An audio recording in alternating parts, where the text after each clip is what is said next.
Just build a live currency monitor without writing a single line of code within minutes using Express. And here is how I did it.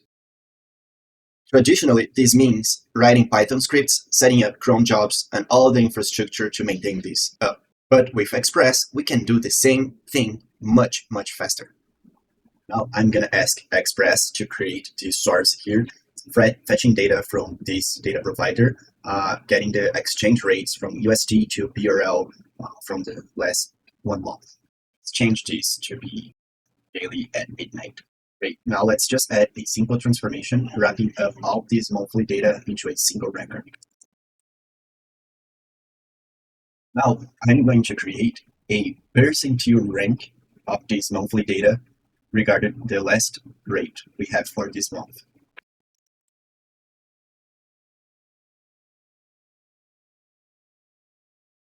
Now that we have our percentile rank calculated, let's create a filter just based on the 10% of the lowest prices of this monthly data.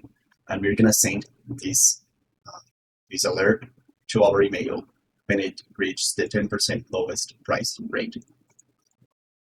Great. Now, just with a few prompts, we created a price alert that are gonna trigger when the exchange rate of USD to BRL are in the top 10% of its monthly value. And it's gonna send us this report into our email.